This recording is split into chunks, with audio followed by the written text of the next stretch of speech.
Recorded live from the secret underground lair of Crimson Cowl Comics and Collectibles, this is the Crimson Cowl Comic Club Podcast.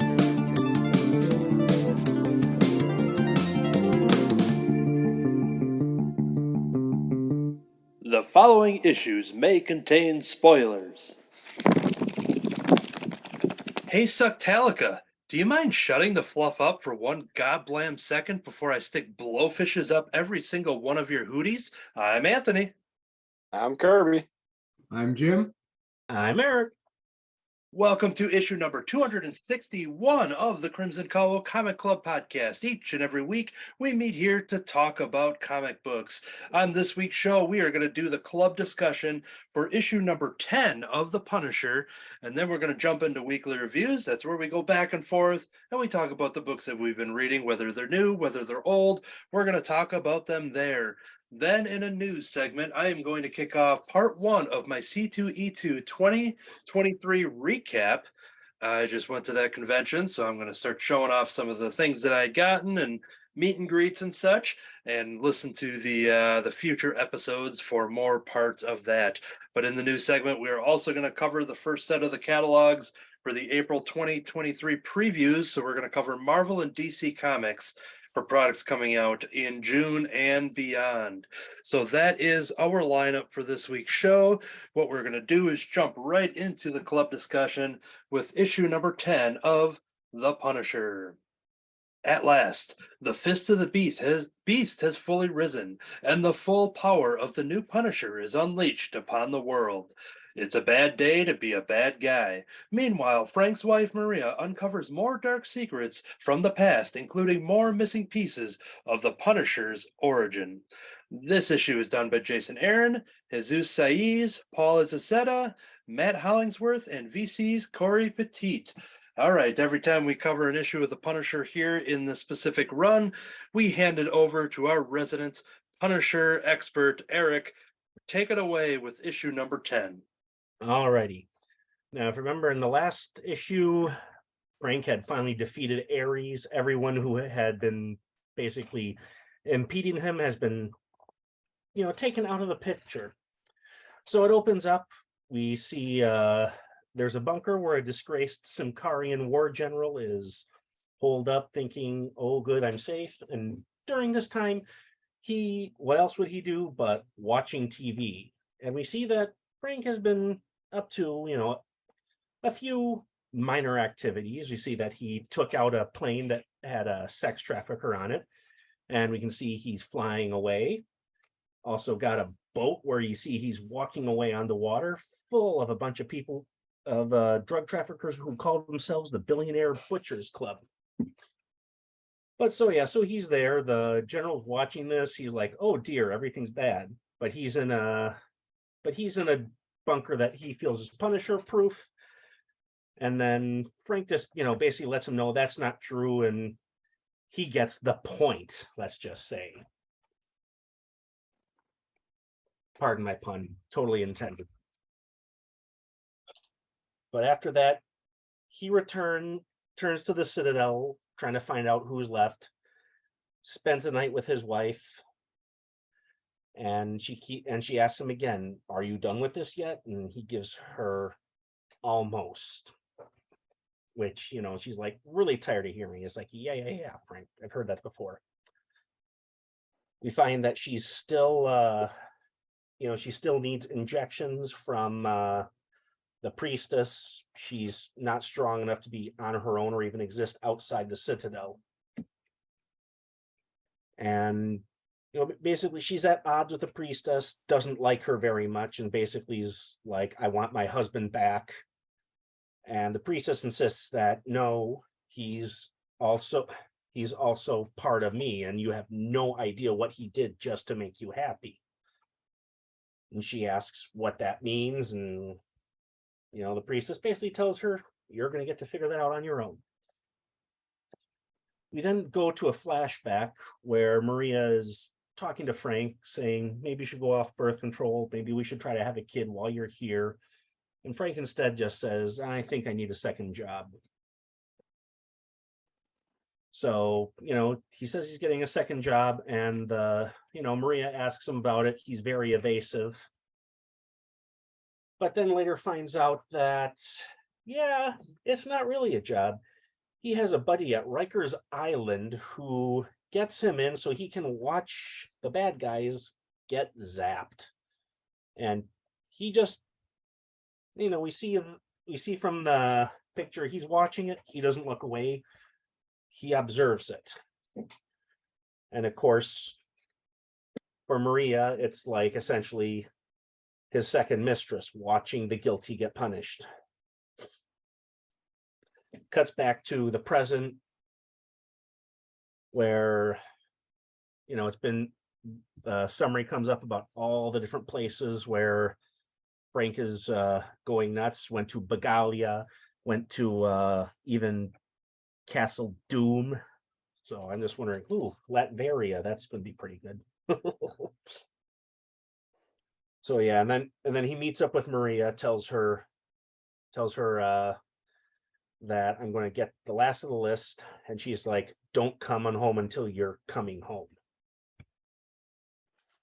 And so she does, or so he does, and then she commands one of the guards to take her to every room throughout the castle until she finds what she's looking for.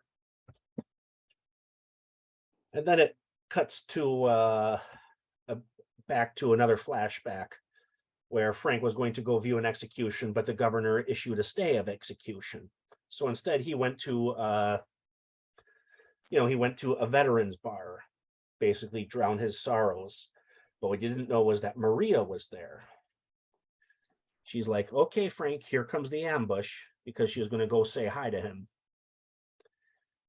But then there's a guy who was working for Roxxon, which he says is the Blackguard, which probably is kind of like, I guess, like a reference to something like Blackwater, where he talks about how he worked as a mercenary, how about he went in and he's like, "I killed so many people. This was great. And I just love killing. How can something be a crime when it feels so damn good?" Frank doesn't like that very much and starts beating the crap out of him. And Maria, she's witnessing this, sees where it takes nearly 10 people to drag Frank off this guy. And as it turns out, later that night, while they're lying in bed, she saw it and she's like, "I was frightened by it, but I liked seeing him do this," and felt that this is what Frank needs to be if I stay out of his way. So again, this just really, it adds more to the past that never really was talked about before with the Punisher. So, but yeah, then it cuts back to present day. Maria's going through the castle. She sees Ares' helmet. And then she comes across what Frank has been hiding. First, you see 2 tombstones, says Lisa Castle, Frank Castle Jr. Then she looks around and sees a lot more tombstones. Then it cuts to Frank going after a group of white supremacists. They try to shoot him. He goes in with a sword, but he has all the powers of the beast now. And it was revealed his final ability of the beast was to be able to see people for what they were by being able to see their sins. He's actually able to see them as eldritch terrors, where they actually announce what they did. One guy says, I kill and hate. I kill and covet and hate and hurt." And he sees the sins that they've committed. But then he stops when he sees what it looks like a kid who's been raised in there. It says, "I've been raised to kill for hate. Someday I hope to, someday I will." But at this point, he stops and he's like, "I don't want to kill a kid." Then it cuts back to Maria, where she sees a lot more tombstones with Lisa Castle and Frank Castle Jr. And she wants to know what happened. Why are there so many gravestones? Punisher decides that this is it. I'm done. I'm finished going home. But as it turns out, there's a couple people who have different plans, namely Wolverine, Moon Knight, Doctor Strange, Captain America, and Black Widow. They say, you're coming with us. And then we see the preview for the next one. Looks like an interesting cover. I think that's odd because there have been many times I've read in the Punisher where the Punisher just simply refused to raise a hand to Captain America. So I don't know. This issue, I feel, it basically showed what Frank was about to become when Ares was out of his way, where he's actually like gotten all the powers of the beast. And now a lot of people are just like, yeah, we're gonna stay out of his way. And I mean, I wouldn't blame him.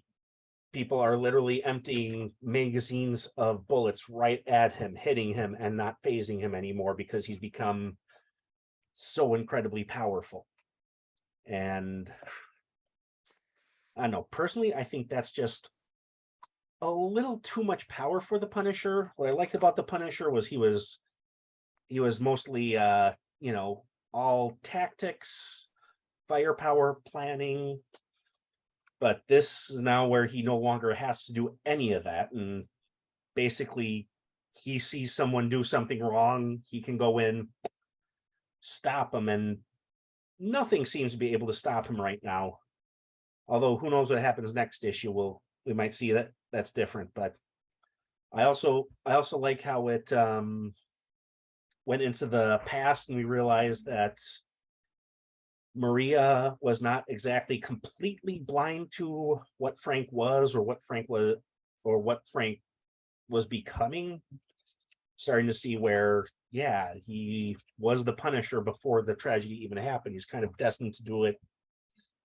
And, he ended up just becoming, the Punisher. But I mean, I think it's mostly like, that happened when he had nothing else to lose because he still loved his family, but now he's got Maria back. And I'm just interested to see where this goes now. So, but I've been digging all the flashback stuff that's represented through the Paul Azaceta art, and this one continues to live up to that, which is showing that moment you highlighted where they're laying in bed and she's realizing, it's staying out of his way, and just a real powerful moment each time they go kind of back into that relationship, and her witnessing the whole bar thing. And yeah, that stuff, each issue of the back matter, or the flashbacks rather, is what's really getting me and really interesting to me. So I continue to like those moments. Kirby, any thoughts on issue number 10 of The Punisher? I was kind of disappointed in this one. I didn't want to see the Punisher having these super abilities get to the point where he's flying around and blowing up ships and chopping up things in midair and all that stuff, and how he got this flying ability. I don't know if it's part of his red mist power or whatever. I don't know. That kind of pulled me away from the storyline. He's getting a little too out there as far as I'm concerned. But then once they get to the whole Tombstone era, I mean, that part also, it's like we kind of get ourselves a little Frankencastle type look there. He's all zombified, gray faced. And when you're looking at the tombstones, you got tons of multiples of Frank Castle Jr., and her, Lisa Castle. And it's like, so basically, is Frank dead? And was he killed multiple times? Did they bring him back to life over and over? Is that what we're dealing with? Well, like, Frank Castle Jr. was his kid. I know, but they have ones right next to Junior that say Frank Castle on. And that's why I'm like, is he dead or not? Because right there's the far one over, You got Frank Castle, then Frank Castle Jr., and then Lisa Castle. That's what they say on them. Well, I don't see one where it's actually 100% sure that it's just Frank Okay. Castle. Maybe not. I don't know. Maybe it's just Frank and Lisa. Yeah, Frank Jr. and Lisa. Because I know they did have the one where they showed where they were just like these, where they tried resurrecting them as kids, but they were just these little crafty and blobs of flesh, and it's like Yeah. kind of things where you expect them to be, if they're saying anything, they're saying "kill me," because can't imagine living with that. Now that I look at it again, it looks like it's just the two kids repeated over and over on the tombstones. Just yeah. But yeah, I'm curious where it's going. But yeah, I wasn't big on him flying around now. It's like what's he I'm gonna be doing? assuming with the Avengers coming in at the end there, that's probably gonna address a lot of that, like, hey, what's going on here? So Yeah. I think it's gonna lead to some pretty crazy stuff. And knowing that at least the specific run, initial run is doing the 12 issues, that we're getting to the penultimate issue, if you will, where a lot of stuff's probably going to go down. And yeah. I was hoping Daredevil would appear back. I don't know if he's not going to be part of the group, but I've been reading the current Daredevil arc, and after he went after the Hand himself, it's he's, a lot of people have decided to leave him. He's still on his island being the Fist, but now there's a bunch of Avengers going after him too. So I don't think Daredevil is in a position right now to attack Frank. Yeah, I really dug all the stuff towards the end there. Eric talked about, and I showed some of the panels, but mostly this double page spread in the current time where you're seeing, all the creatures and everything like that. It just got, just a pretty wild scene. I really dug all that. But yeah, the Punisher being able to do that, I'd be kind of scared because, obviously everybody does things wrong, but you never know who you pass by on the street. And if he walks down the street, he's probably gonna find people who'll be like, "Oh, wait, you're dead." Uh-oh. Yeah, they had that Civil War II was built off of the Inhuman child that could had visions of the future, and they had one side of the heroes that were doing the preemptive arrest and the jailing and stuff like that. And that was very problematic based on arresting people before they do something bad. So there's kind of some similarities with that, which is kind of being able to see this stuff and just kind of taking action just right off the bat. And yeah, he's getting the powers getting to him pretty good here, and it seems like there's going to be an explosion of sorts and lead to a big battle. And I'm curious to see where Frank's going to be after all this culminates.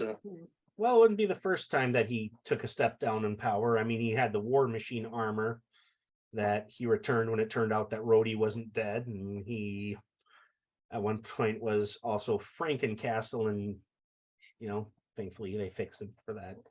So I think this is probably going to be another one of those blips where he's probably going to lose the powers in the end, because I like the Punisher, but this isn't really the Punisher. I think this is, if you give the Punisher way too much power, he becomes corrupted. And I think he's probably going to go back to his older ways where, he just used the guns. At least I hope he is. And I would assume to see him turn on the Hand towards this end point. And since he told Maria it's almost over and everything, but that's going to get all screwed up because you got the Avengers coming in and they're going to go after Frank. And so we'll see. Oh, yeah. I just want to see if he's actually going to, for once, raise a hand to Captain America, because, in the first Civil War, Captain America was like punching him, beating the crap out of him. And it's like, aren't you going to fight back? And Frank was just like, not against you. So Yeah, we may see him finally fight back. We'll have to tune in next time for Punisher issue number 11.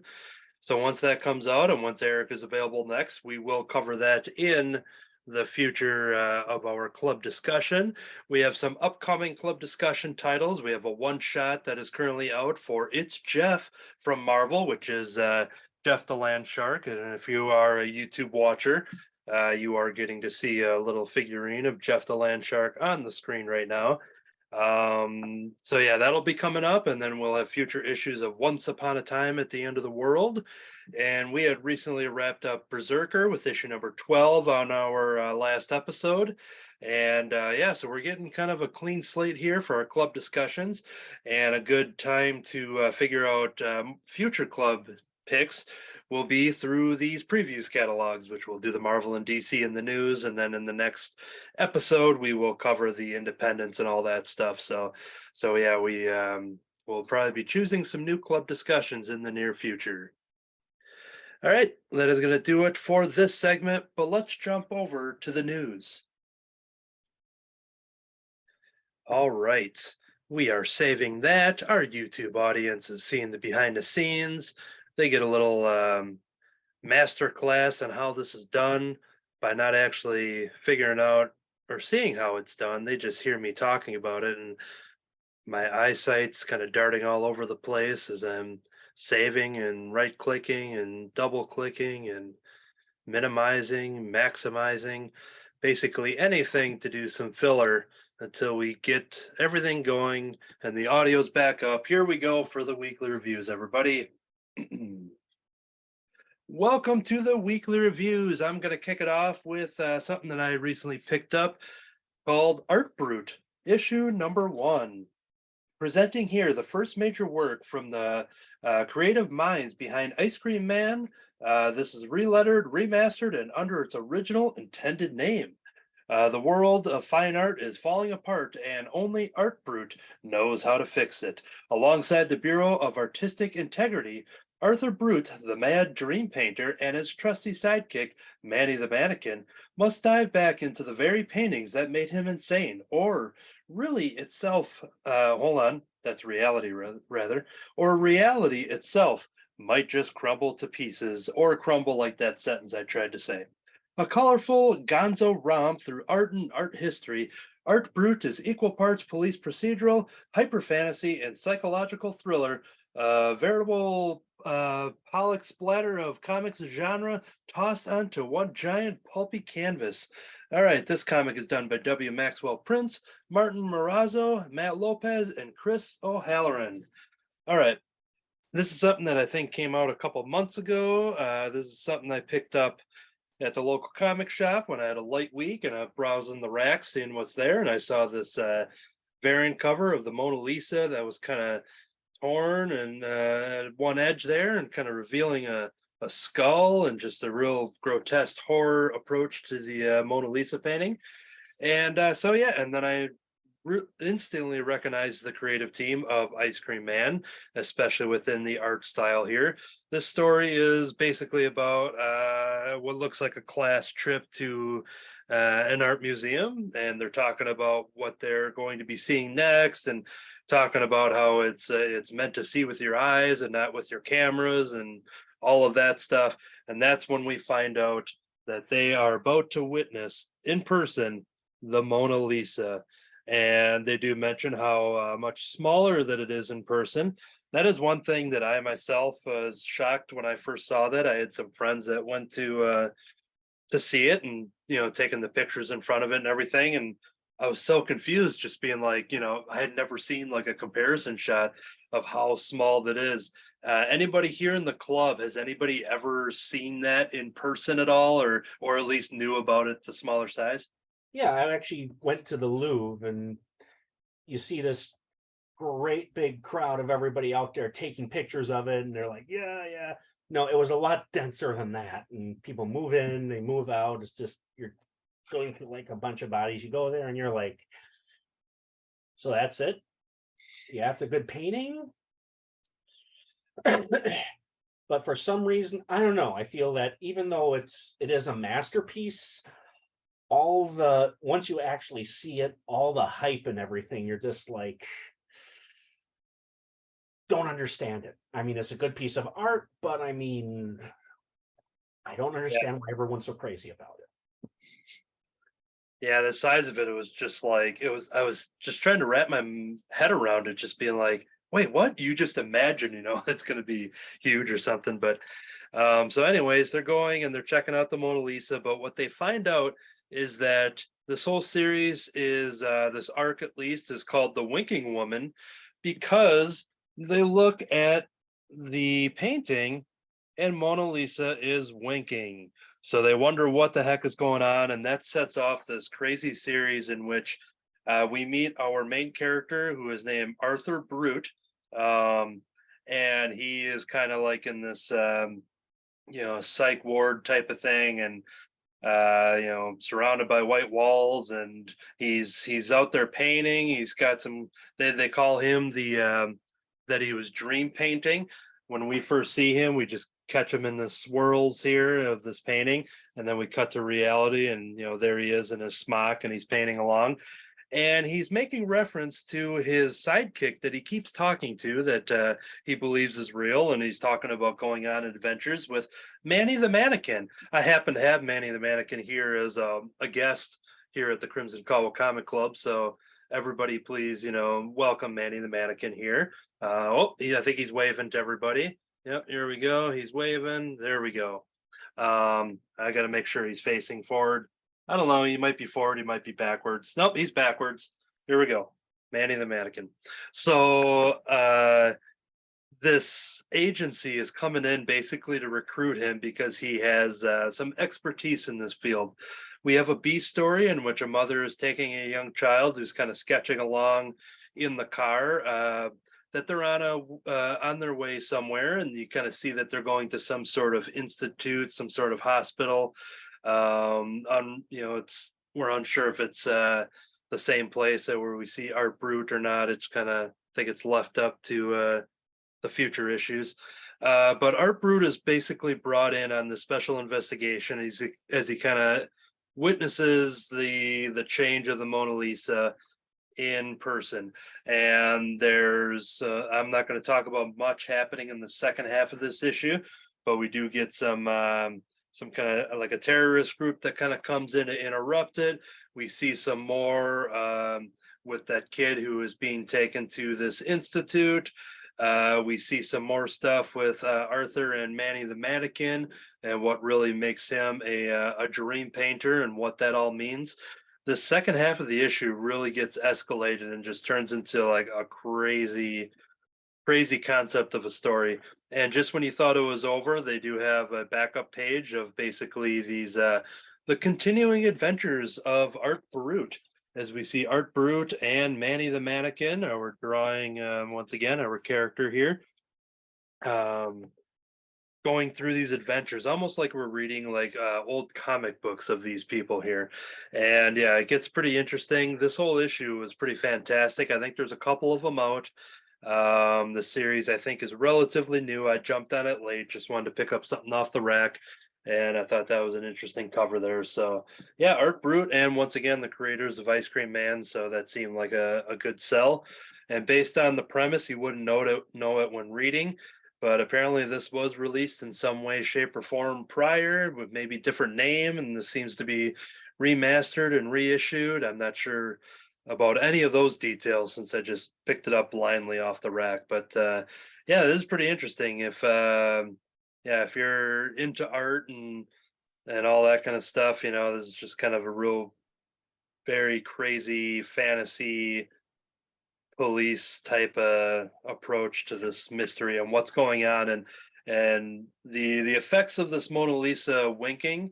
There's other things around the world that start happening to other people because of this. So it's got a crazy first issue set up here, and I can't wait to go back and scoop up the other issues. So that is Art Brut issue number 1, and that's over at Image Comics. All right, let's jump over to Kirby. What's your first one for us? Solo number 1 to 4 from Marvel Comics. James Bourne, also known as Solo, is a fictional character appearing in American comic books published by Marvel Comics. The character first appeared in Web of Spider-Man number 19 in October 1986 and was created by writer David Michelini and artist Mark Silvestri, a former citizen of the United States who renounced his citizenship. Solo works as a bodyguard and counterterrorism operative. He is a master hand-to-hand combatant, an expert marksman, and utilizes a range of conventional weapons, although he also possesses limited teleportation abilities, allowing him to jump from place to place for short distances. He is known for his catchphrase, "While Solo lives, terror dies." I picked this one because he reminds me a lot of the Punisher, since we're talking about Punisher today. And he's kind of got that same take, kill, ask questions later type attitude, which Spider-Man hates. So they're constantly in conflict over that, with Spidey trying to stop him from killing while he's got the teleportation device so he can get ahead of the game all the time. And every time Spidey shows up, there's bodies strewn everywhere. And he's trying to deal with a group that is somehow hooked up with his ex-girlfriend, and she's part of the organization. And later on, we find out that the head of the organization is actually her father. That's why they separated. He never knew in the past, and she just left him, and he thought she was dead, and he finds out this way that she's still alive, and then she's working with that organization. And the chief of the police at the time, who's trying to take down this racket, he gets kidnapped. Well, he almost gets killed and ends up in the hospital, and Spidey tries to help out after that. And we learn that one of the characters in here has his own special electroshocking abilities. I can't think of his name at the moment, but he's leading up the organization as the main assassin for him, and eventually decides to take over the organization for himself. And he tries to take out her father and her, and basically get control of all the characters along the way. But yeah, this was a interesting look at terrorist and anti-terrorist, and working alongside with Spidey and trying to deal with it without.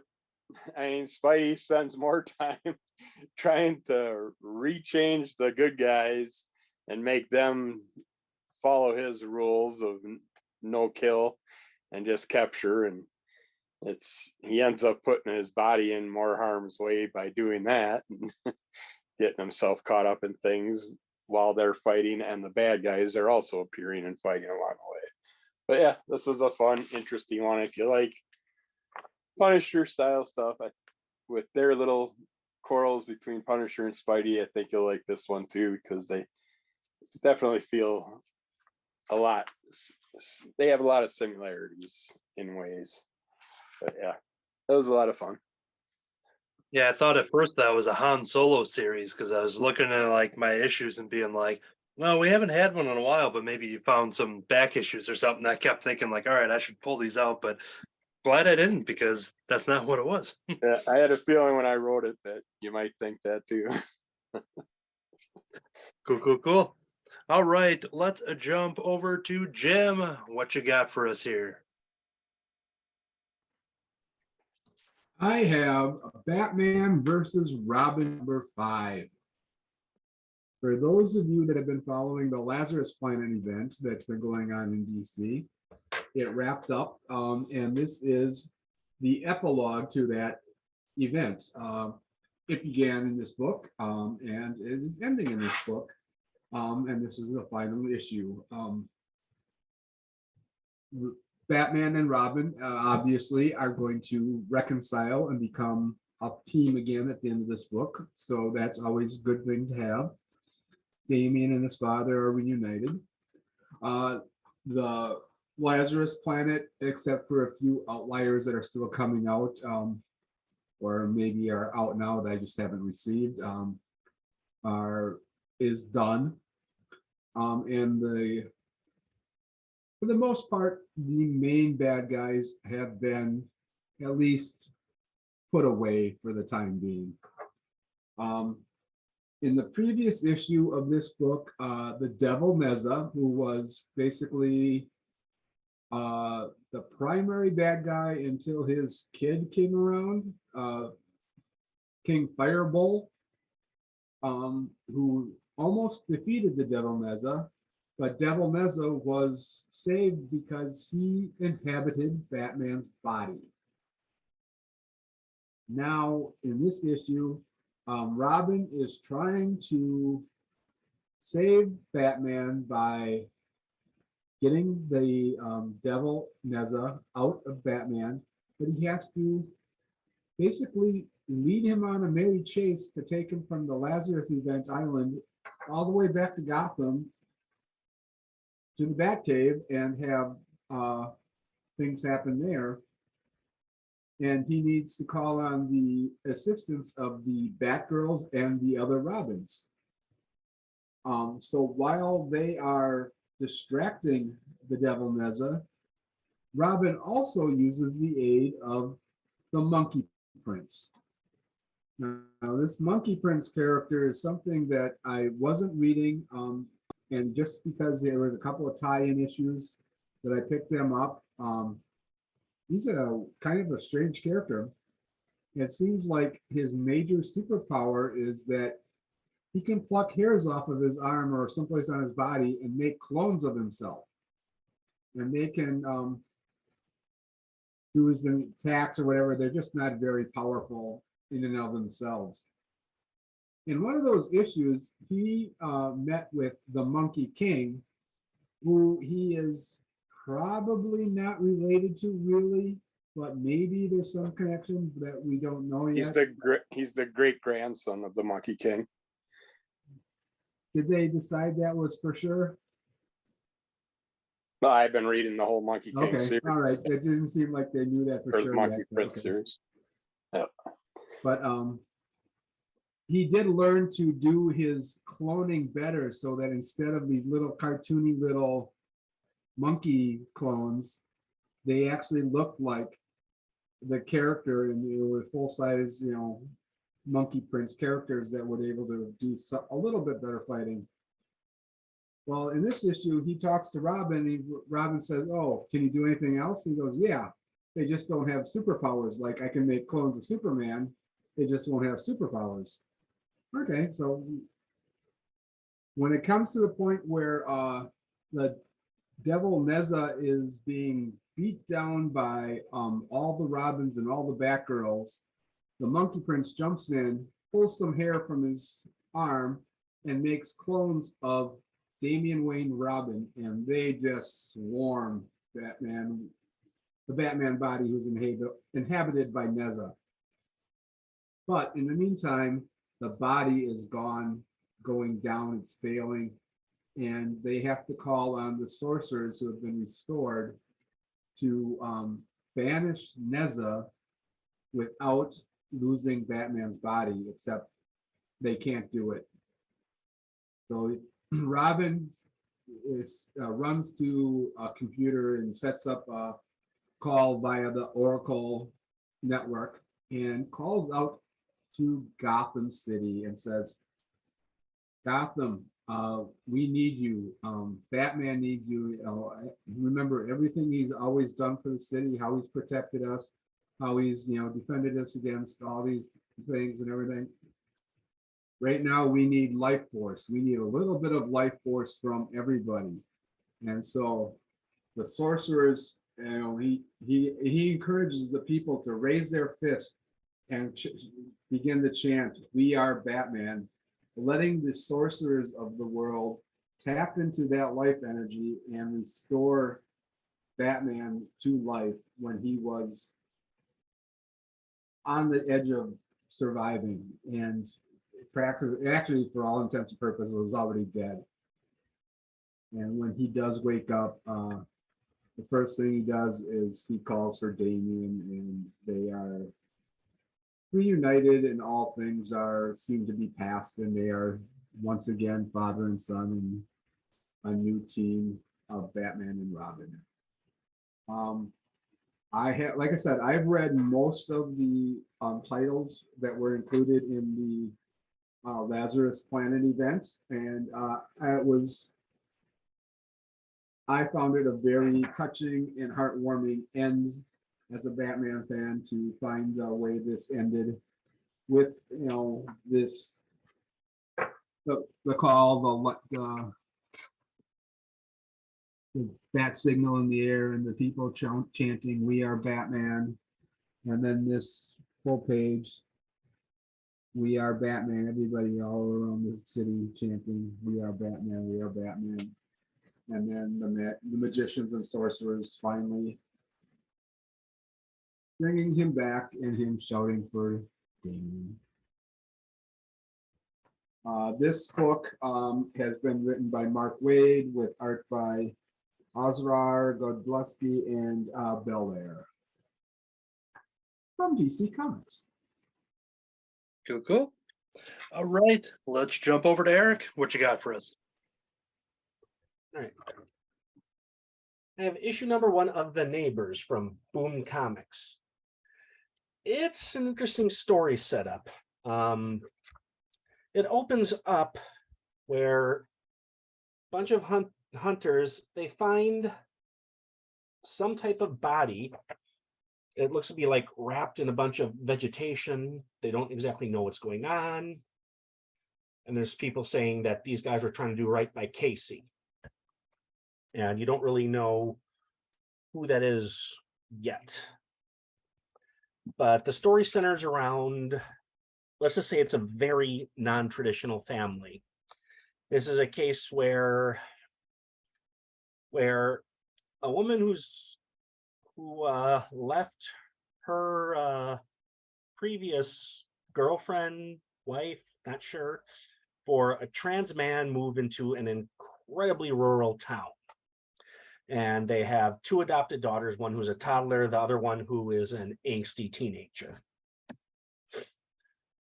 They find that the neighbors are a little weird. That is Casey, I believe. But yeah, Casey is the angsty teenager.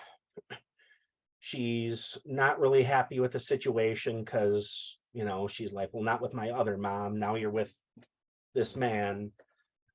And one point that you can tell there's a somewhat strained relationship, because at one point she just goes up to him and says, "Hey, I'm never calling you dad," which is fairly important. And, it shows how out of their element they are, because Casey's a vegan. They go to a diner, asks what's for lunch, and they're like, "Well, we have steak and potato." And she's like, "Do you have anything without any animal products?" And she's like, "Well, we have steak and eggs and steak and potato. Tell me which one you want." So yeah, definitely way out of their element. Later that night, someone shows up at the front door saying, "Your mom asked me to work on the house." And she's like, "We didn't call anyone, wrong house." Guy doesn't go away. Then she comes back. Casey disappears screaming, and her stepdad goes out looking for her. He ends up finding her, says it's underneath us, and she gets pulled into the bushes and disappears. So he goes back in the house, basically saying, "Janet, Casey is," and he goes back, finds her there, and she says, "Hi, Dad." And that's where we're left off. So obviously there's something supernatural going, and you're like, okay, so this is supposed I mean, somebody who looks like Casey, because she already, she resents her stepfather and said, "I'm never calling you dad." The next thing you know, "Hi, dad." So something's going on. You don't really know what's going on in this town. You know that there's like this next door neighbor lady who just sits in the lawn in a black cloak, surrounded by saucers of milk. Nobody knows exactly what she's doing. So right now, all I know is that there's this weird setup.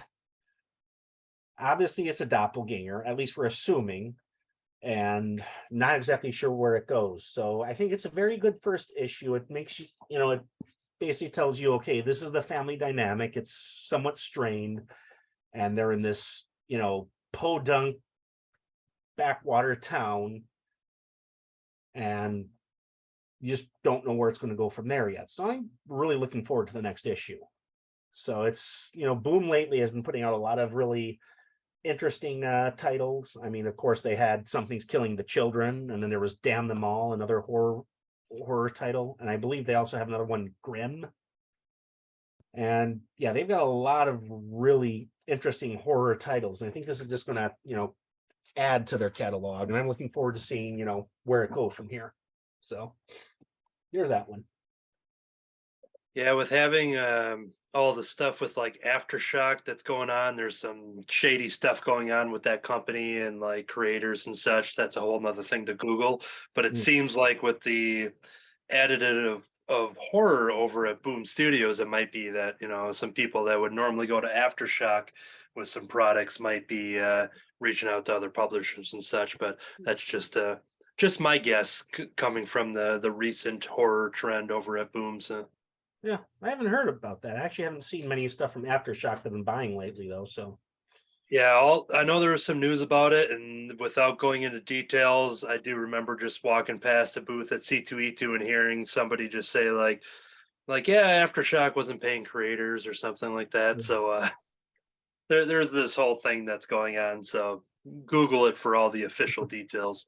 This ain't breaking news; it's been out there for a little while, but oh man, but yeah. So, but Boom, yeah, I've been digging. They've been becoming one of my premier independent publishers, and with all the stuff that you said, and Buffy the Vampire Slayer, Firefly, and all that. So, and then all ages stuff that they do too. Good stuff over there. Yeah, I think given enough time, Boom's not going to be just an indie label anymore with all the stuff that they're putting out. So and then Power Rangers too, being the other big license that they they have. Yeah. Recently Cool. I know they announced a Kickstarter where they're doing a hardcover set of 30 anniversary or 30-year anniversary of the Power Ranger comics. It's just going to be this great big archive, and when I saw it, I was like, geez, it's insane. Too big and too expensive for me, maybe. I don't know. Yeah. All All right. Well, we are going to go around the next round here. Jump over to Kirby. What you got? Again, with the Boom Studios, the Grimm from them is a wonderful run too. I read the first 2 or 3 and reviewed them on my podcast. It's about a female Grim Reaper, and it's an interesting series. I can't remember all the storylines, but yeah, definitely a good comic. All right. I checked out the Dragon Blood and Guts 3-issue run. I believe this is where the Savage Dragon, this is right in between where the Savage Dragons comics turned to the Dragon comics. And this is a little short story in between the two. But when Alicia Cordova is called upon to testify against her husband, the superpowered assassin known only as Grip, she insists on having the Chicago PD's most powerful cop, the Savage Dragon, as her bodyguard. The Dragon, who looks quite a lot like the Incredible Hulk, crossed with Triton from the Inhumans, has problems of his own. His girlfriend Debbie just stopped a bullet intended for him, and he's spending his leave time getting completely plastered, despite the advice from his friend and fellow cop Alex. Dragon blames himself for Debbie's death and is on the verge of leaving the force with the aid of a little scalding hot French fry grease and a lot of guilt. Alex persuades him to come to the police station to meet Alicia. But Dragon has his own plans, as does Grit. This is written and drawn by Jason Pearson from Image Comics. This was a good, I was glad I read this because I've been reading a bunch of Savage Dragon stories, bouncing around throughout the series. As you can see, I reviewed some oddball ones on here the past couple episodes. But it starts out, basically the Dragon just saw his wife's brains blowing all over their apartment. And the bullet was meant for him. She got in the way and things happened. He just lost it and was being sent on a nice big vacation to try and get things out of his head and try and get him back in sorts to get back, because he works for the police department. But while he's preparing for his vacation, he goes on a drinking spree and just is getting all wasted and just trying to get things out of his head. He's stuck with the nightmares that he can't get rid of. Keeps having reoccurring nightmares of his wife coming back from the dead, but they're both in hell, kind of.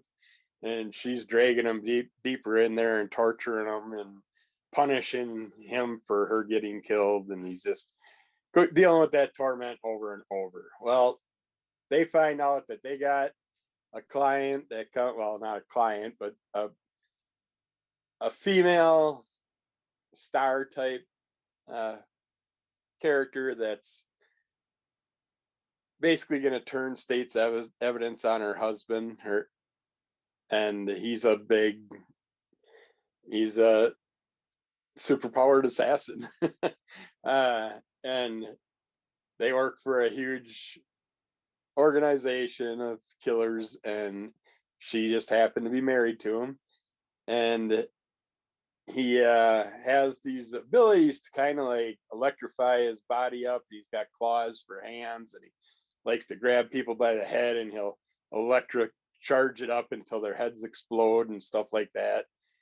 And so he's going around just taking out all these people, and they're looking for help with it. And Savage Dragon wants nothing to do with it. He just wants to go on his vacation, clear his mind, and drown his sorrows. But yet the client wants the Savage Dragon. She's begging for him to be part of it. Well, Savage Dragon's partner, she's this little female cop. She hunts the dragon down at a bar. He's in the bathroom stall, sitting on a toilet. She goes and grabs a bucket full of hot grease from the deep fryer and dumps it over the stall on top of him to kind of wake him up. That'll do it. Yeah.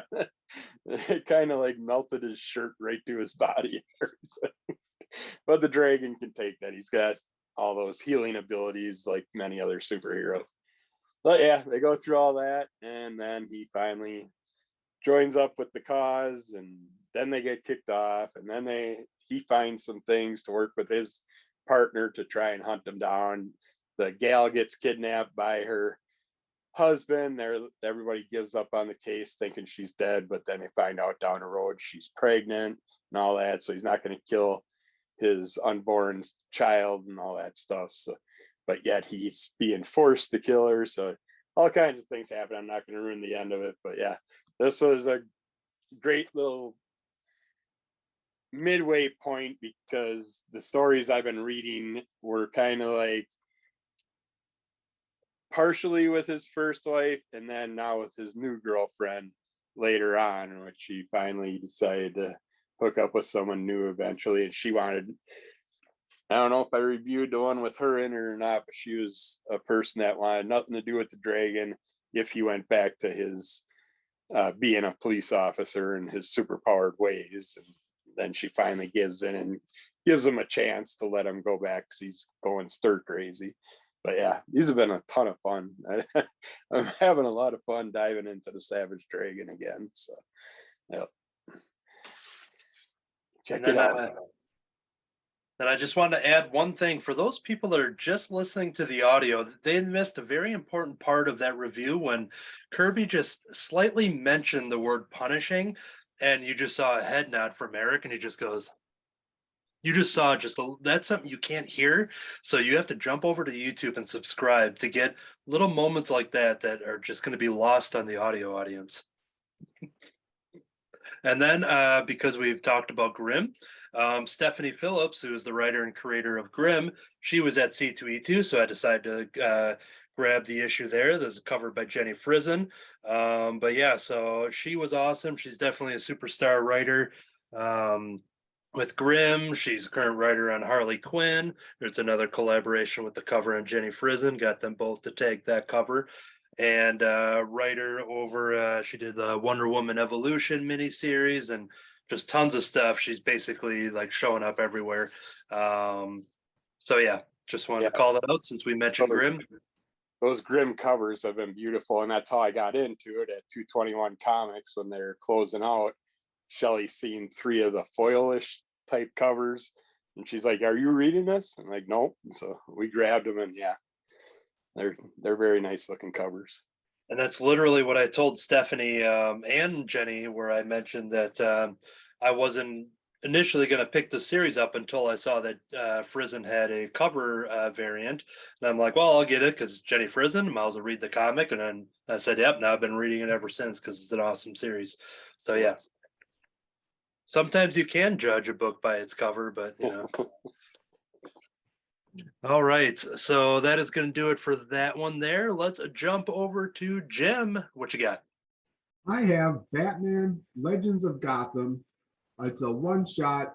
And this book I picked up because it was listed someplace as being part of the Leviathan tie-in. So I didn't catch it ahead of time, so I had to buy it from somebody that had it listed afterwards. And it was a really cool story. It is written by Andy Diggle, and the art was by Carl Mostert, colors by Romula Fajardo, and letters by Troy Pateri. But this one shot, while somebody said it was a tie-in to the Lazarus Planet, the amount it ties in is very minimal, in that it only happens while Batman is being tied up with the events of Lazarus Planet and is not in Gotham City. That's how much it ties in. However, it does have tie-ins to many of the other event type things that have happened in the past years. We open up with Red Hood sneaking into the Batcave to find something we don't know, but we see him sneaking around trying to get in there, but he is eventually caught and stopped by a couple of the outsiders who Batman has apparently tasked with Batcave security while he's gone. And Black Lightning and Katana stop Red Hood because he's not supposed to be there anymore. But Batman doesn't completely trust him right now.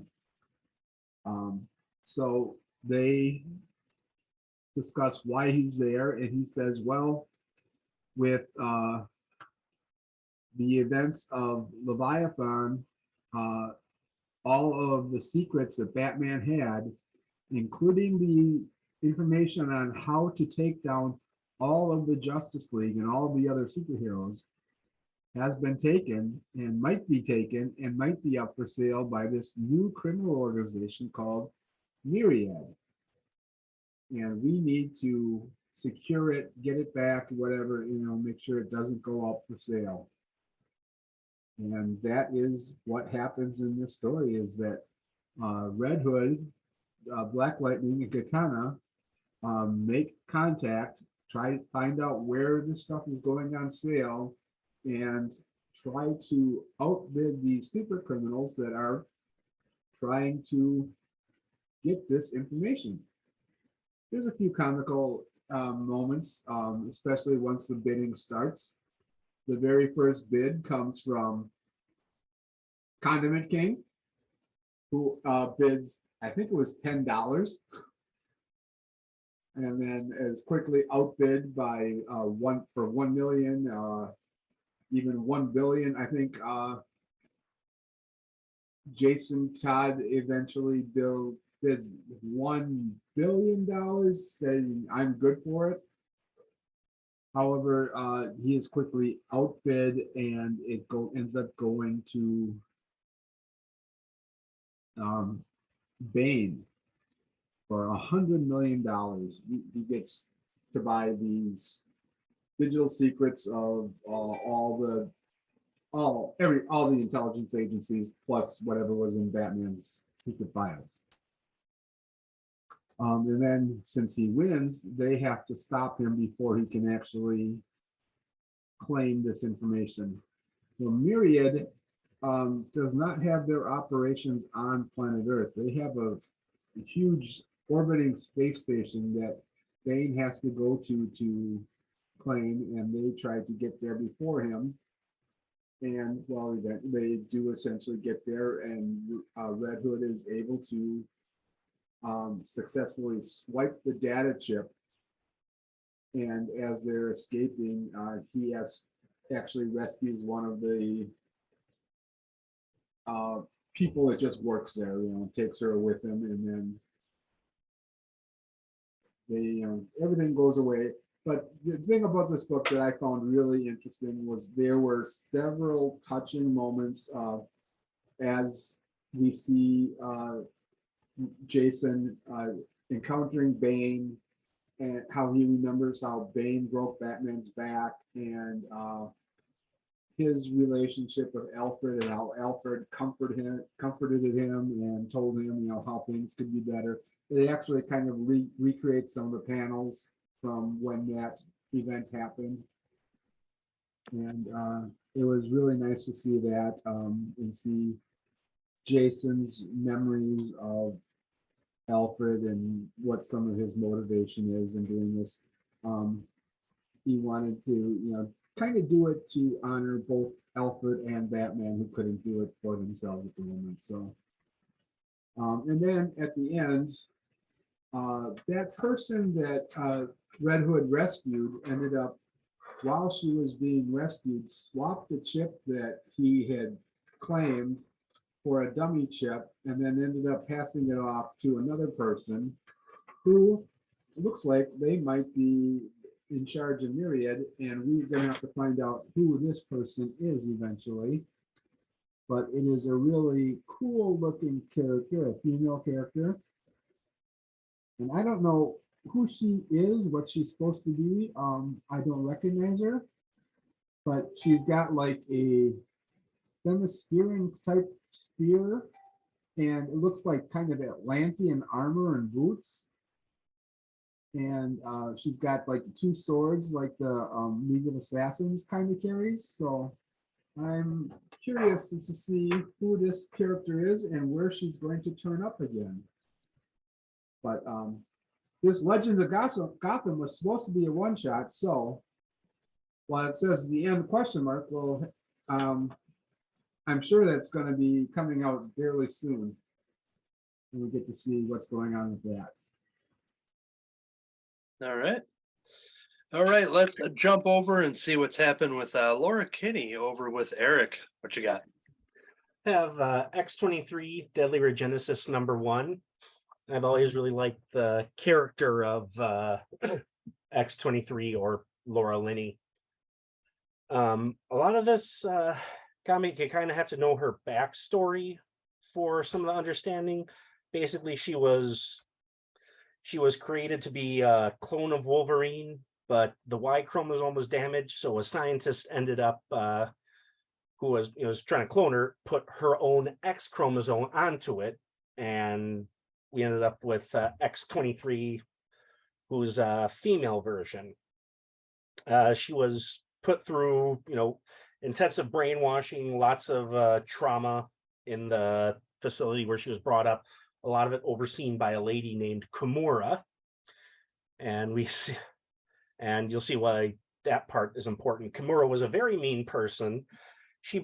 when they grafted adamantium onto Laura's claws, Kimura was the one who's like, don't put her under, she'll be fine. But yeah, so basically it's more to present day. Laura has decided to like leave Krakoa, come back to the United States. She's trying to figure out exactly what she's supposed to do, where she's going to go, because she's been an assassin, she's been an X-Man, an assassin for the X-Men, and she's just trying to find her life.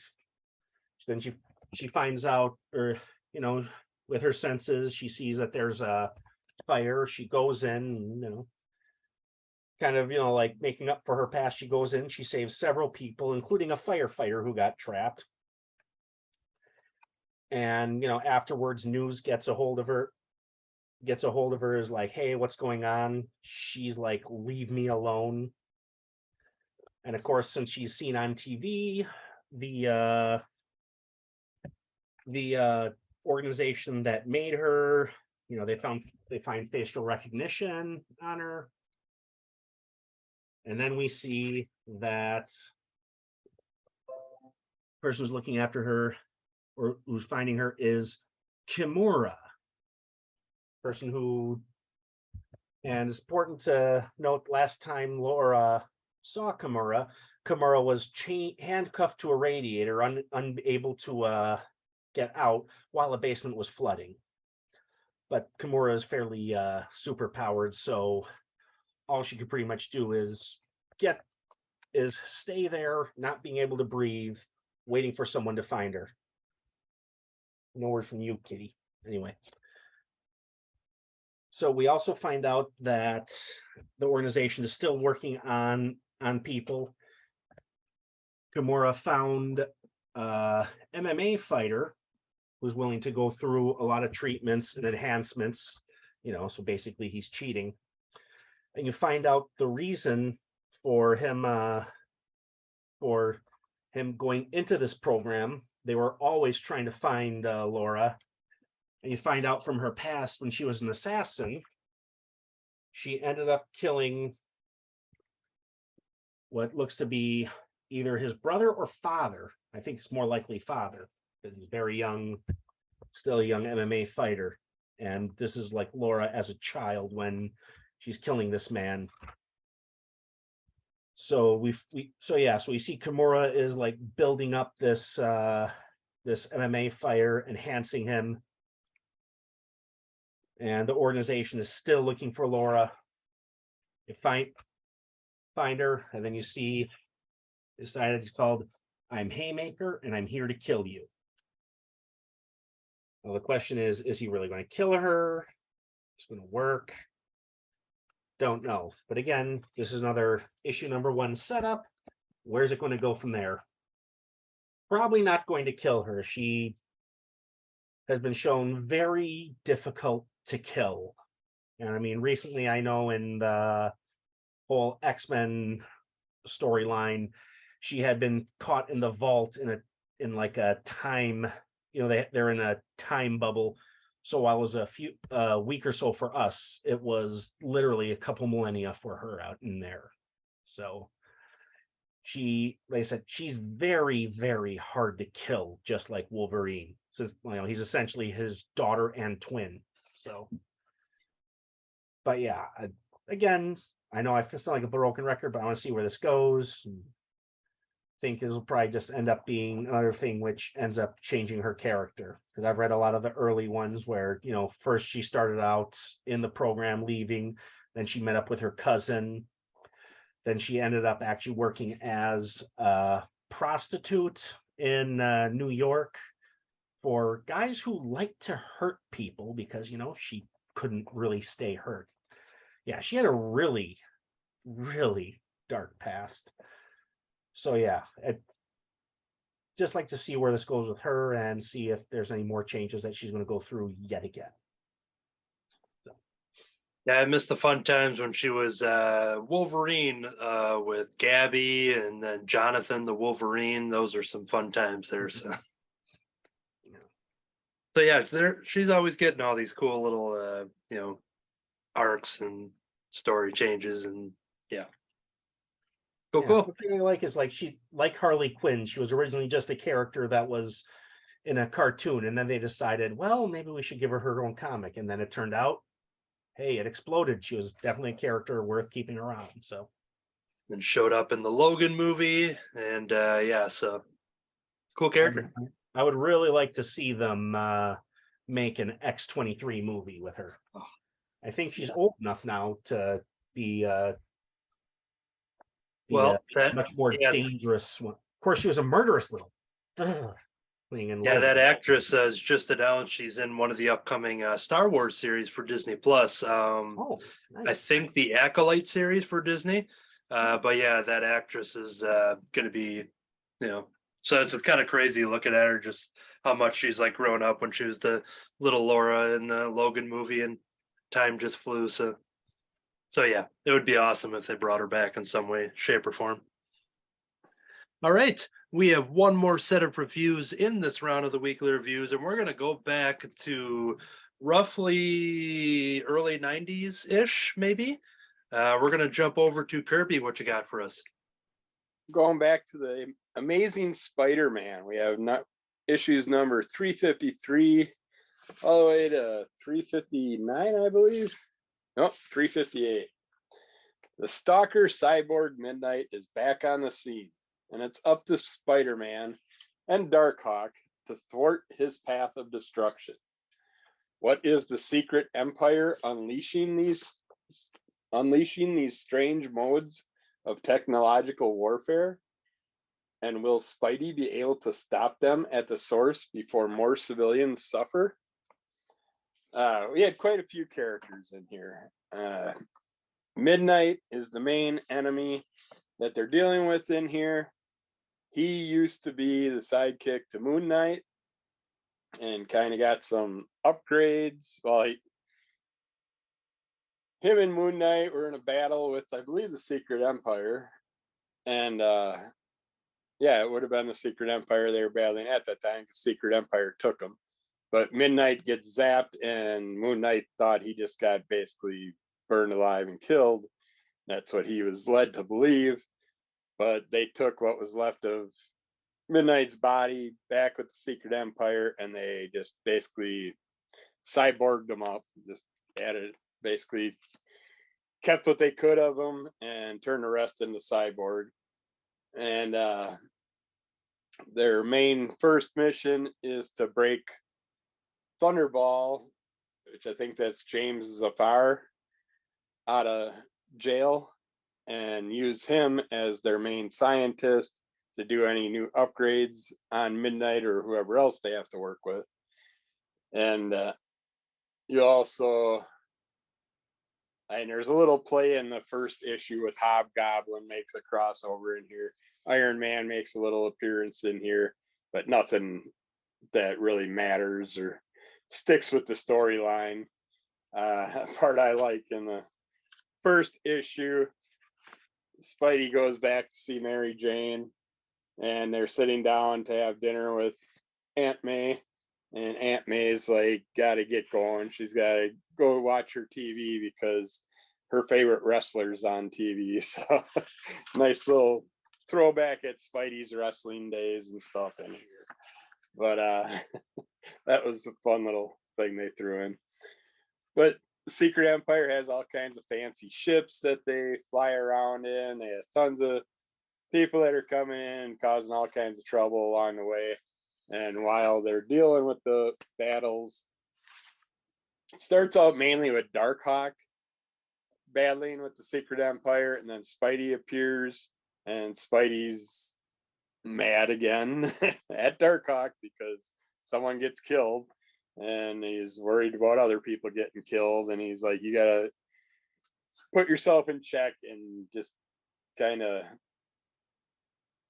watch what you're doing. And then Spidey eventually gets mad at the point with Darkhawk that he ends up gets him arrested and stuff, and he's like, you gotta basically go deal with your punishments and stuff. But things happen, and more characters get injured and more people get loose. And then Spidey finds out about this with Moon Knight, and then Spidey doesn't know that they have an Avengers like business card or whatever that's actually a communication device.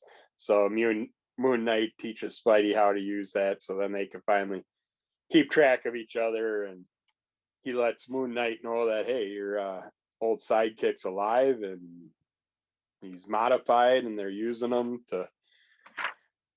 The Secret Empire is using him, and he thought the Secret Empire killed him. So they go through that, and the Secret Empire wants more soups to modify. They want to cyborg up as many superpowered people as possible instead of wasting their time on regular people, thinking that their superpowered abilities will help enhance them even more. So they keep hunting down characters, and the next one they decide to take is Nova. So Nova's part of, can't remember what organization he's part of back then, but one of his main partners ends up coming after, trying to find Nova and hunt him down, find out who took him, what's going on.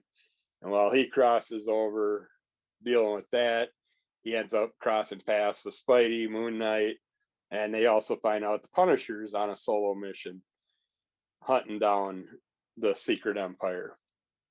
And the Punisher obviously isn't happy because he's trying to use his stealth to get into their camp and deal with them. And of course, these guys are all flying in and coming in, bringing ships in, and the Moon Knight's flying around in his moon ship and all that, and carrying everybody around.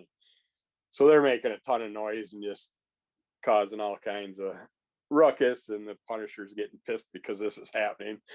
And then so they end up in a big battle with the Secret Empire, and all of a sudden some of the Wrecking Crew comes in, which the Thunderball character is part of the Wrecking Crew, of course. And he didn't know that Secret Empire had them under their pay belt also. So they were sent in to try and just get some things done and then get out of there. And which they do, and that causes more issues because the Punisher gets like some type of spider bug thing shot on him that kind of electrifies him and starts straining all his powers and just about kills him. And they have to figure out what's going on with that, with how they got this weaponry and all this stuff. And while that's happening, they're still trying to hunt down Nova. And they find a spot that's kind of like a water tower they're all going into, and it ends up being a spaceship that ends up launching off, and they have to try and find a way to hunt them down through that. And it was a real fun story, just watching them all deal with their issues, and they kind of work things out. It's like Spidey had his long talk with Darkhawk, explaining him with great power comes responsibility, all that stuff, and kind of got him to thinking and doing things a different way. And then the Moon Knight trying to work with his ex-partner and trying to like get him to back to reality. And at the same time, we're finding out that Secret Empire, there's a female doctor that was brought in to kind of take care of our Midnight character and help him during all the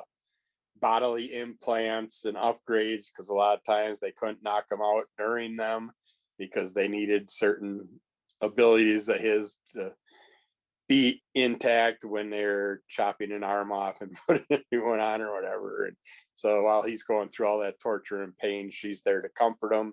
And we find out later on that she's also a cyborg. She was genetically enhanced before him and got some special abilities along the way. But the one main reason I wanted to bring this issue up is because in here, our friend the Punisher got himself another new nickname, which could kind of be a nickname for Anthony in a way. But Spidey called him Punny Bunny. It's his new nickname in here. So, but yeah, this was a fun one. Lots of great characters. This worth checking out if you like these characters and want to know more about them teaming up together. And they had quite a few people in this run, so Cool.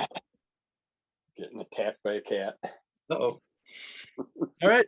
Good. That will do it for our weekly reviews, but we do have another segment, which is the news.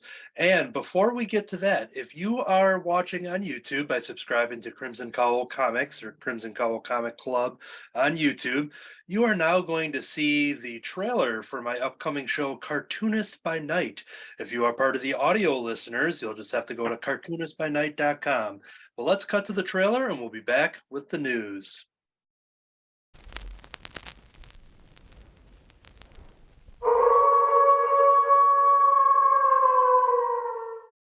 Hi, everybody. I'm Troy.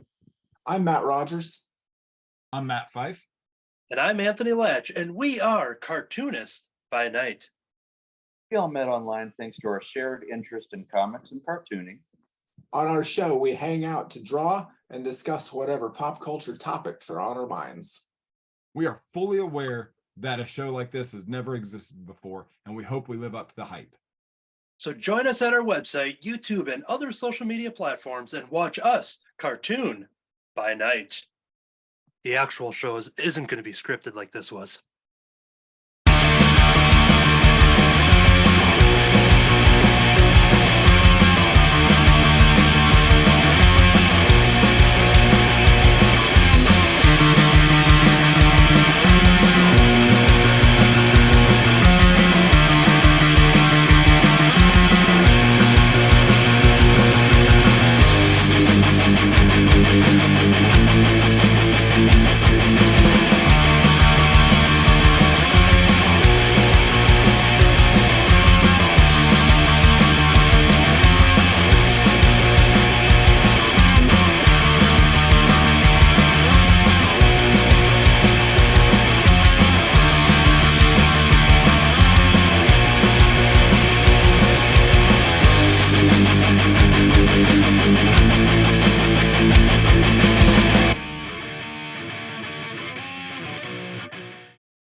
Oh!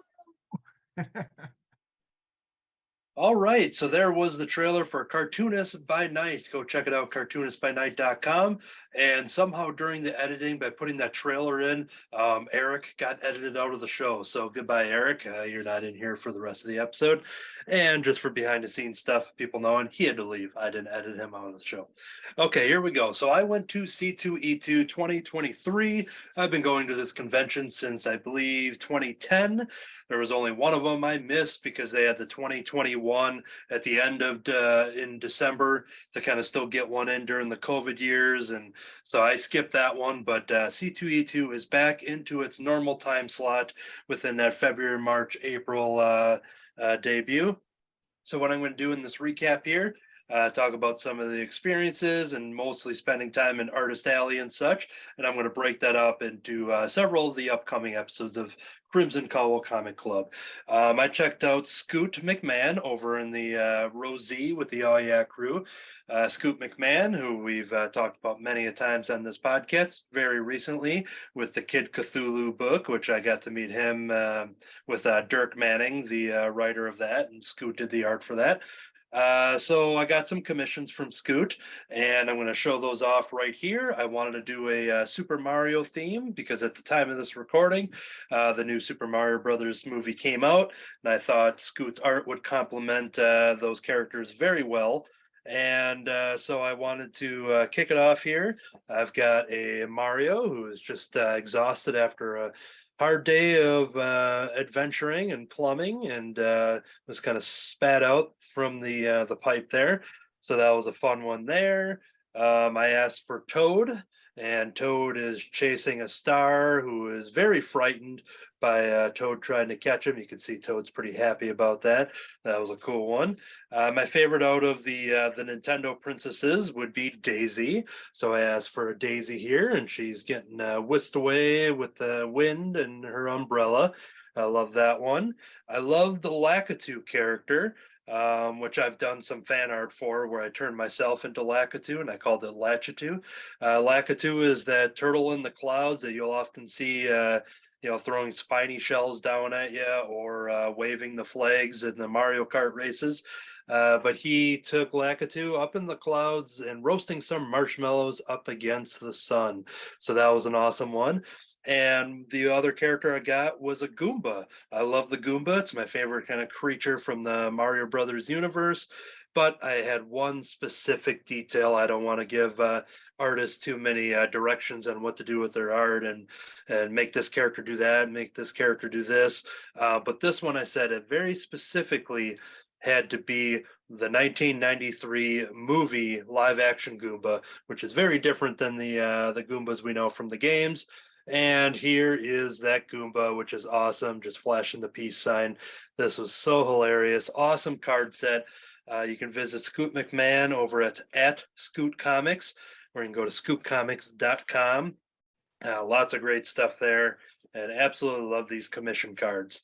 Now, if you do want to see some more of these commission cards, you can check out Under the Cowl of MS, because Kirby did a C2E2 video as well, which included some commissions from Scoot McMahon. So check out Under the Cowl of MS over at YouTube for that.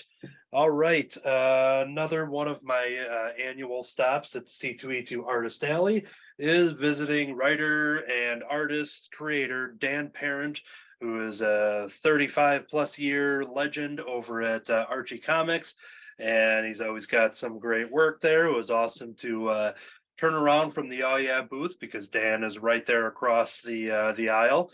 And I was about to go up, and I didn't have to say like, "Oh, hey, Dan." He saw me right away, and he's like, "Oh, hey, Anthony." So that felt pretty cool to kind of get that instant recognition. So I bought some prints from him.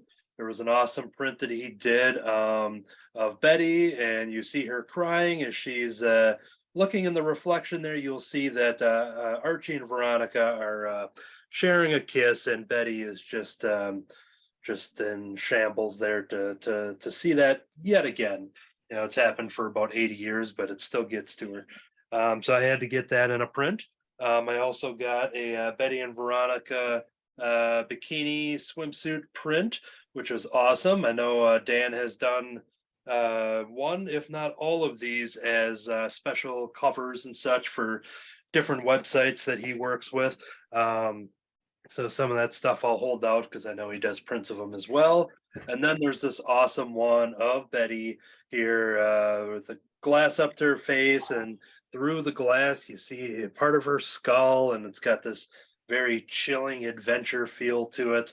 But yeah, that was an awesome one there. So those are the three that I picked up from Dan Parent this time around at C2E2. In Artist Alley, lots of different type of creators, whether they're creators for comic books, whether it's big publishers, or they're self-published books, or simply their art on display. Here's somebody that kind of checks off all of those. We have Justin Castaneda. Justin Castaneda, you can visit with at when you were little.art, and that's the letter U. So when you were little.art, or just search Justin Castaneda across some social medias, and you'll easily find the links there. The first mission was to get him to sign The Dead Man Tells the Spooky Tales, which was done by Franco and a bunch of his fiendish friends, which were a bunch of different artists who contributed these short stories.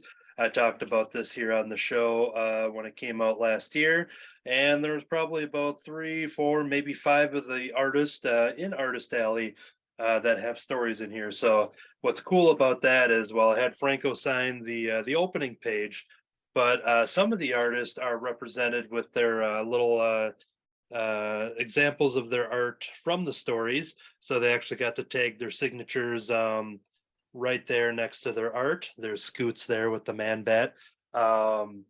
So yeah, that's kind of a cool way to go around and just keep collecting signatures. But Justin Castaneda did a story in there, so I got that signed. But then he had some original art, and he has what he calls the cardboard sketch. That's board as in BORED. So hashtag cardboard sketch.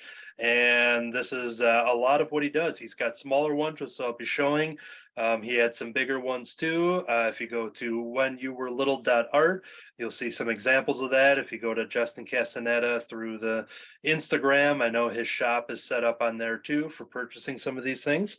But when I was flipping through there, I happened to see a certain favorite director of mine, Kevin Smith, represented as a Bratzi from his movie Yoga Hosers.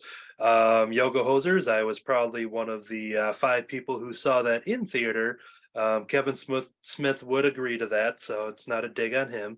He would say that joke before I did. But yeah, the fact that somebody drew a Bratzi, which if I hold it up right, I'm kind of fitting with my body here a little bit. But then shrink me down. A Bratzi is this, this evil, bratwurst. So yeah, from the movie Yoga Hosers. So that was super cool to fit with the Kevin Smith theme. I happened to see this one, Willem Black, who played by Ethan Suplee over on at Mallrats at mallrats.com. Over at the Mallrats movie there, the whole classic schooner sailboat scene. So that was a cool little card there. If you want to see some more of the Justin Castaneda sketches, there's one more that it is in Kirby's possession. So check out once again Under the Cowl of MS for that bonus C2E2 video. So that was that. Another creator I will highlight here is someone who's becoming a friend, Minerva Fox. You can find her artbyminervafox.com. At blue_troller. And I talked about her over the last year or so, hanging out over at Oh Yeah Comics in beautiful downtown Skokie. She's part of that crew there of the local crew that hangs out, does their, the mystery industry Mondays and hanging out after hours and drawing with Joe Crone and Art Balthazar and the crew. Last year at C2E2, the August edition, I bought the awesome original art for Kermit the Frog and the Yip Yip Yip Yip Yip Yips, that her awesome series. That was kind of like a horror series that she had going there. So I went and visited her booth once again. She got excited when she saw me. It was another one of those where over the last couple of years of Artist Alley, I've been, making an impression on some people, mostly with my wallet. So that always helps folks. This I saw and I'm like, yep, I need this. Absolutely. This is an awesome 2 jokes in one. We are looking at Spaceballs, the portrait, which is also within Spaceballs, the frame. Yes, so we have Mel Brooks from the awesome movie Spaceballs, and they have that whole thing where they're, Spaceballs, the lunchbox, Spaceballs, the breakfast cereal, Spaceballs, the flamethrower, and then they also have Spaceballs, the portrait, and Spaceballs, the frame. So yeah, that was awesome.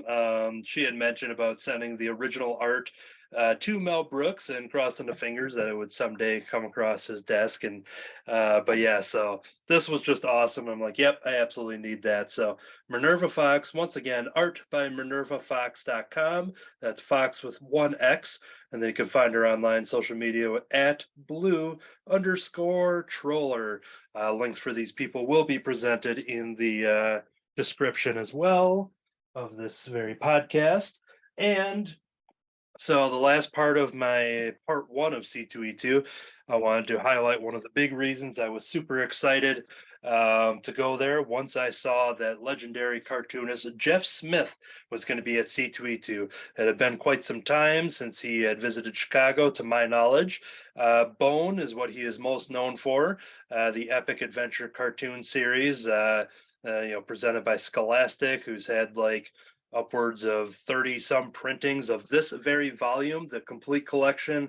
I think it's like 1,300 pages. Yep, roughly 1,300 pages of Bone, which I recently read through January and February, a chapter a day. It's always been on my long list, and I decided it was time to finally buckle down once I saw that 39th printing or whatever show up in the It's something like that. I gotta see if this is the one here, if it says it on the inside. But he's just had crazy success with this series, and the fact that this book just continuously is reprinted is just amazing. It absolutely lives up to all the hype and the praise that it deserves.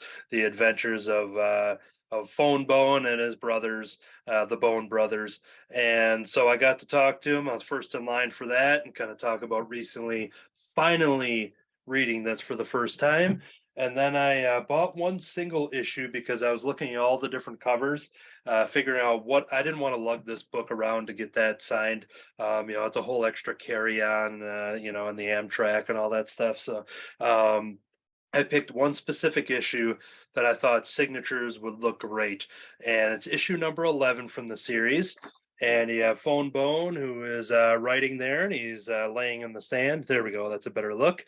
And so Jeff Smith there signed, and he was pretty excited that I picked that cover. And he was talking about he wish he had a different pen with him so he could add some like texture to it because it was in the sand, but he loved the idea of it being written in there. And then what was cool, because as I was talking to him, I wasn't necessarily watching as he was signing, so afterwards I looked at the issue and I saw that he added some little remarks.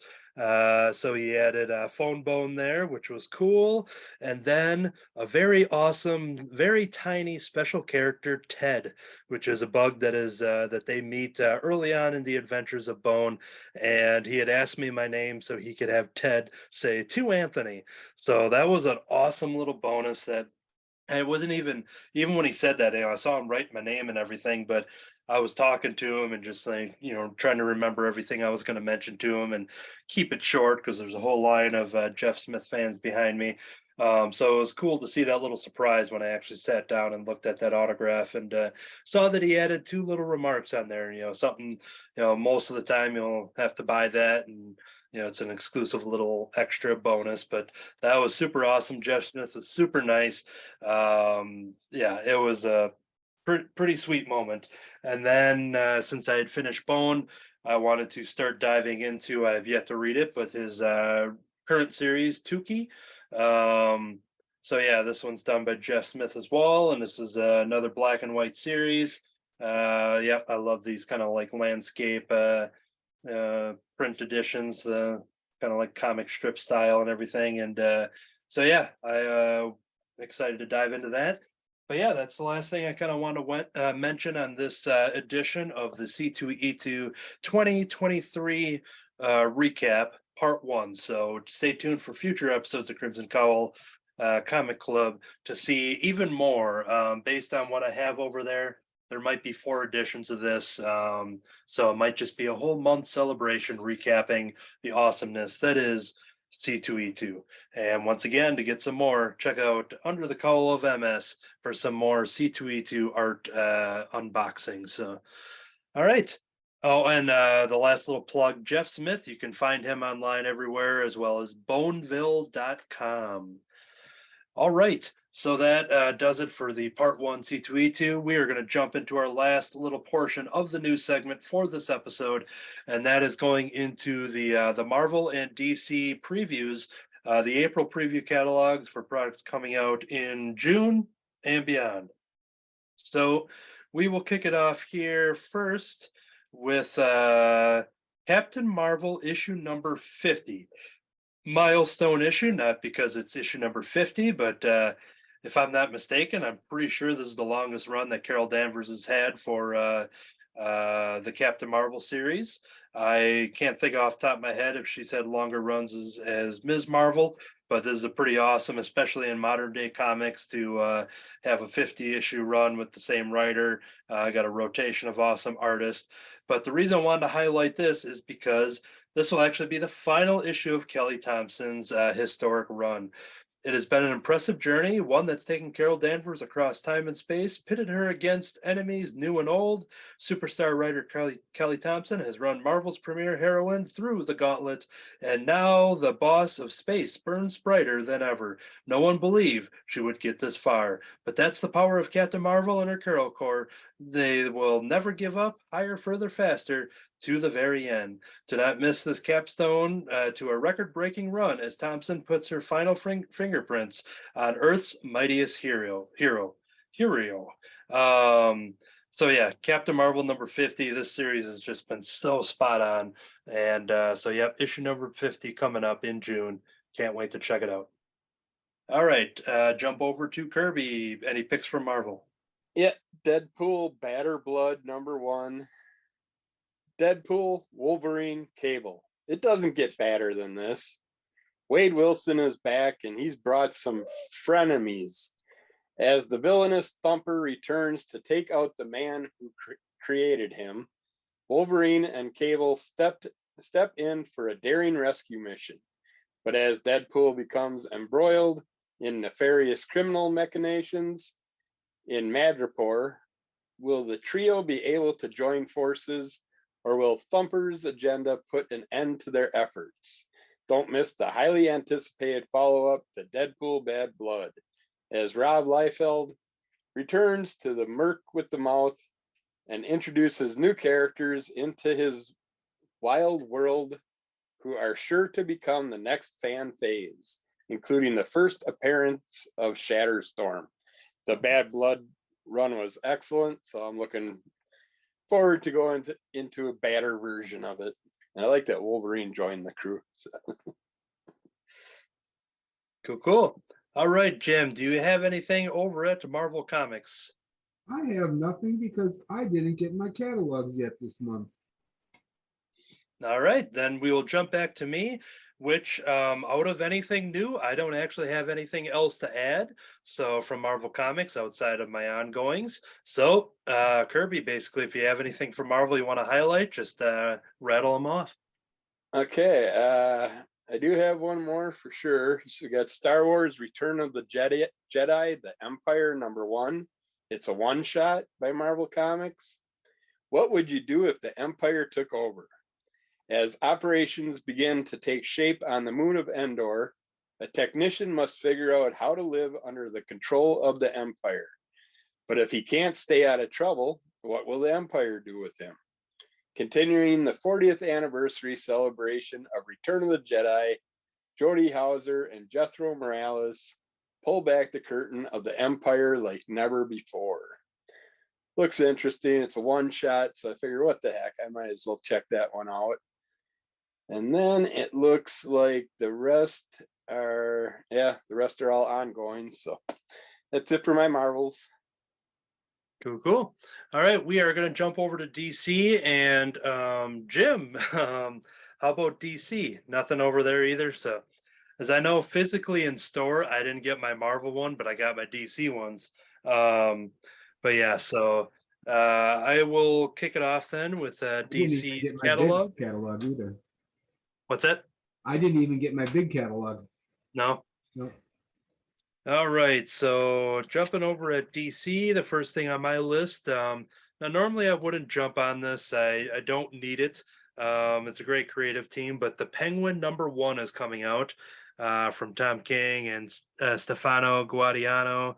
And but the reason I'm highlighting it here, because there is a variant cover that has let's see here. Yep, it has Harley Quinn with doing a little tattoo on the back of the Penguin. And his tattoo and Jim, this might be, if you have some backspace, this might be something you want to get here. Just replicate this entire thing. And it says straight out of Gotham, and it's got his duck and his penguins on there, and yeah, it looks pretty awesome. But I'm going to get it just for that. So yeah, that's it. All right, Kirby. The only one I have from DC, and this is a strange one for me, but we got Joker Uncovered number 1 one-shot.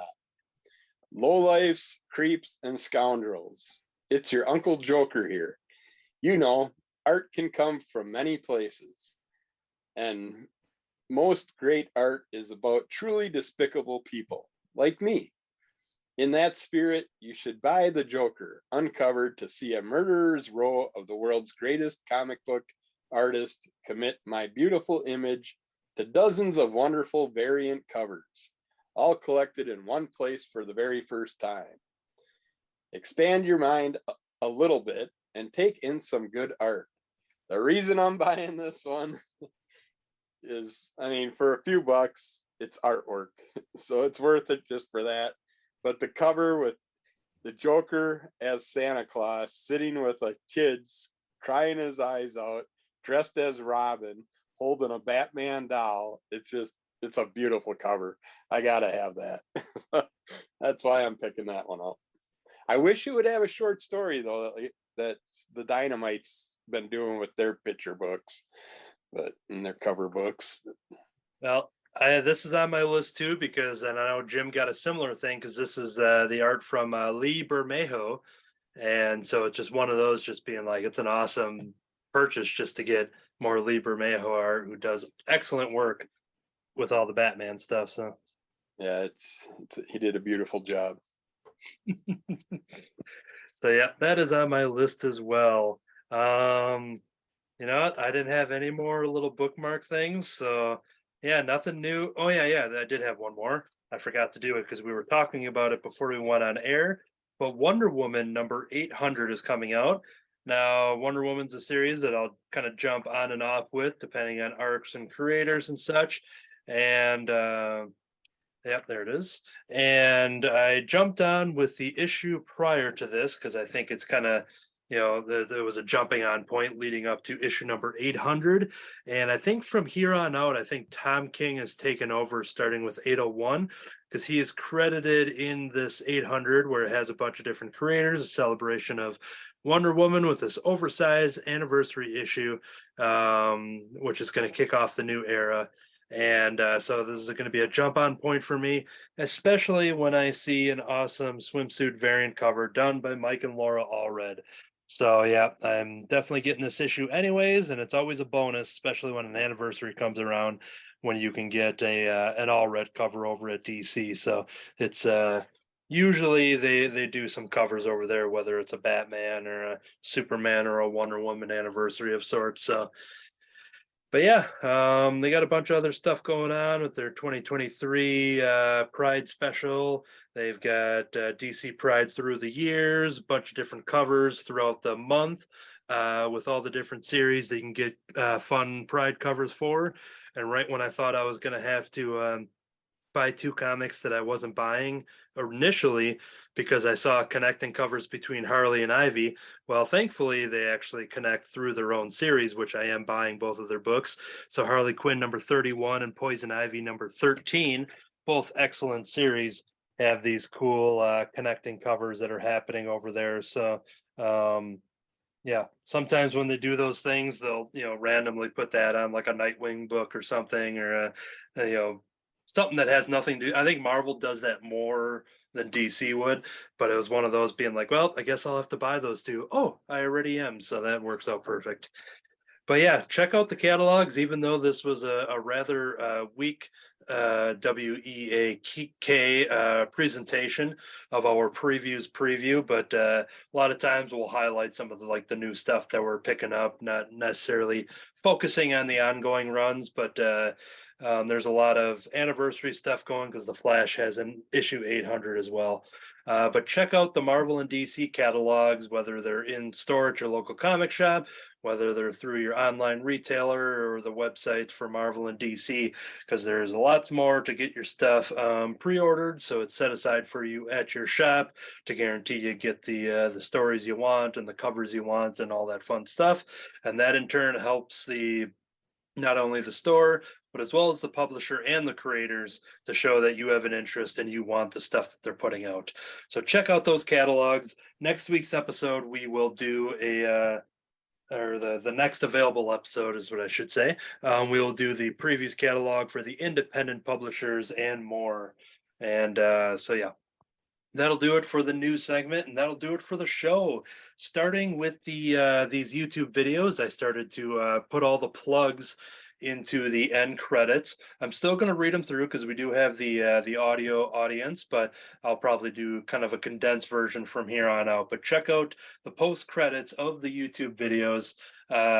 which I think are the best representation of how to check out this podcast through all the show and tell stuff and all the, random Eric nods whenever anybody says Punisher, unrelated to the fact that we're talking about the character.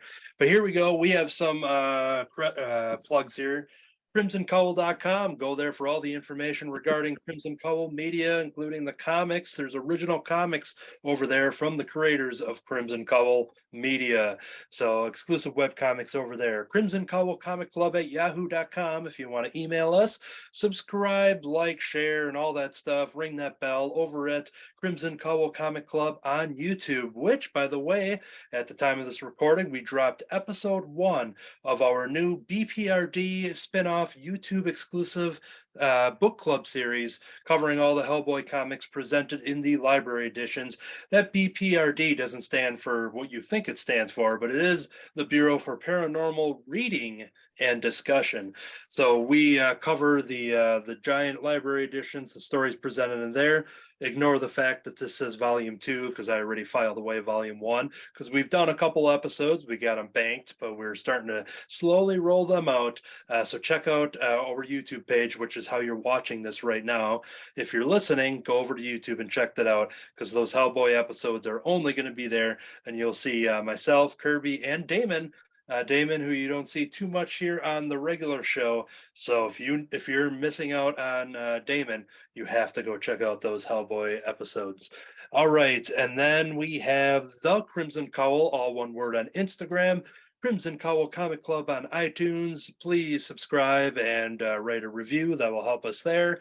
Kirby has a spin-off podcast called Under the Cowl of MS. Do you want to give a short description of what that is and anything new that came out in this past week, which I know there was some new stuff?